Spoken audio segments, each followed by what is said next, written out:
በሩበን አሞሪም ስር ከተገዙ ተጫዋቾች መካከል አንዱ ሴን ሎመንስ ነው። ይሄ ቤልጂየማዊ ግብ ጠባቂ እንግዲህ የሩበን አሞሪም ተመራጭ ባይሆንም ወይም ደግሞ ሩበን አሞሪም የአስቶን ቪላን ሁለቱን ተጫዋቾች ኤሚ ማርቲኔዝ እና ኦሊ ዋቲንግሰንን እንደሚፈልጋቸው እናስታውሳለን አይደለ ግዢዎቹ ላይ።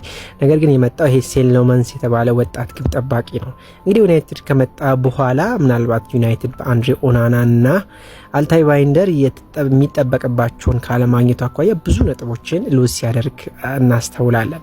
ከዛም በኋላ ይሄ ግብ ጠባቂ ወደ ቡድኑ ከተቀላቀለ በኋላ የመጀመሪያዎቹን ጨዋታዎች በጥሩ ከማድረጉ አንጻር እንዲሁም ደግሞ የሊጉ ልምድ ካለመኖሩ አንጻር ብዙ ስጋት ነበረ። ነገር ግን ጥሩ አድርጎ አዳፕት እያደረገ ያለ ግብ ጠባቂ ይመስለኛል። ዩናይትድም ከሱ በኋላ የተወሰኑ ለውጦች እንዳሉ በደንብ በግላጭ ማውራት ይቻላል። ስለ ሎመንስ ግን የተወሰነ አንዳንድ ነገሮች እናንሳ።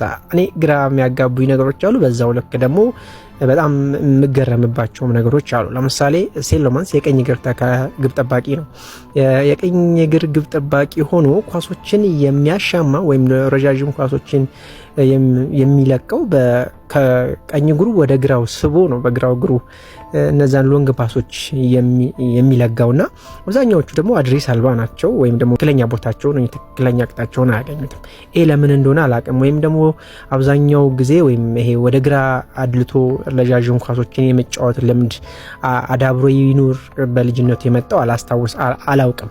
ግን ይሄ በጣም አድሬስ አልባ ኳሶቹ ብዙ ዩናይትድ በቦል ዲስትሪቢዩሽን ሰዓት ይሄንን ነገር ያጎድልበታል። ሌላው ደግሞ በጣም የሚገርመኝ ይሄ ከ5 ከ6 ያርድ ውስጥ ወይም ቦክስ ውስጥ አንዳንድ ኳሶች የሚመቱበትን ኳሶች አንኮንሺየስሊ በጣም ሰውነቱን ሪያክት የሚያደርግበት መንገድ የማይዳኑ ኳሶች የሚመስሉ ወዲያው ሰውነቱን ሪፍሌክት የሚያደርግበት መንገድ በጣም እጅግ በጣም በአንጻሩ ደግሞ ይገርማልና ባለፈውም የዙቢሜንዲን ኳስ በአርሰናል ጨዋታ እንዴት እንዳዳነ እናስታውሳለን። ብዙ ጨዋታዎች ላይ አሉ በቅርብ ጊዜያት ወዲያው ሪአክት የሚያደርግበት መንገድ እጅግ በጣም የሚገርም ነው፣ ይደንቃል። ኳሱን መረብ ውስጥ ስንጠብቅ ፓንች አድርጎ ያወጣቸዋል ወይም ደግሞ ፊንገር ቲፕ አድርጎ በእጁ ያወጣቸዋልና ይሄ ደግሞ በአንጻሩ በጣም የሚገርም ነው። እንግዲህ የሚያድግ የእድሜ ክፍል ወይም ሩም በጣም ሰፊ እድሜ ወደፊት ስለሚጠብቀው የሚሻሻሉ ነገሮች እንዳሉ መናገር እንችላለን። ከእድሜው አካባቢ በጣም ገና ልጅ ነውና የቤልጂየም ብሔራዊ ቡድንም በዋናነት ወደፊት ይይዛሉ ተብሎ ከሚጠበቁ ግብ ጠባቂዎች መካከል አንዱ ነው።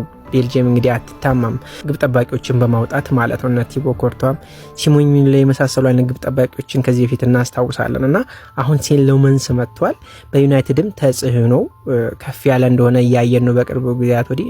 ሌላው ከቦክስ ውጭ የሚመቱ ኳሶች ላይም እንዲሁ የፖዚሽናል ሁለቱ እግሮችን ተክሎ የሚቆምበት ቦታ የፖዚሽናል ችግር እንዳለበት ደጋግመን ማየት እንችላለን። በአንጻሩ ደግሞ እግሮቹን ሲራመድ ወደ ላይም ወደ ታችን በሚሄድ ሰዓት እግሮቹን የሚያነሳበት ፍጥነትም እንዲሁ ያን የፖዚሽናል አዌርነስ ችግር በጣም ሰፋ አድርጎ የሚያሳይ አንድ ሌላ ክፍል ነውና ምናልባት ዩናይትዳውያን ስለ ሴን ሎመንስ ምን አይነት እይታ አላችሁ? እኔ በዚህ ልክ ነው ሴን ሎመንስን እስካሁን ባለው ያየሁት። አንጻራዊ በሆነ መንገድ ይሄ ቦል ዲስትሪቢዩሽን እና የፖዚሽናል አቋቋሙ ችግሮች ብቻ ነው የሚታዩኝ። በአንጻሩ ደግሞ እንዳልኩት ጎል ውስጥ በጣም ሪያክት አድርጎ የሚያድናቸው ኳሶች ደግሞ የሚያስደንቁ የሚገርሙ ኳሶች ናቸውና እስቲ ስለ ሴን ሎመንስ ያለውን ሀሳባችሁን ኮሜንት ቦክስ ላይ አስቀምጡልኝ። ለአካውንቱ አዲስ ከሆናችሁ የፕላስ ምልክቱን መጫን አትርሱ። ኮፒ ሼር ሊንክ ማድረግ አይረሳ። መልካም ጊዜ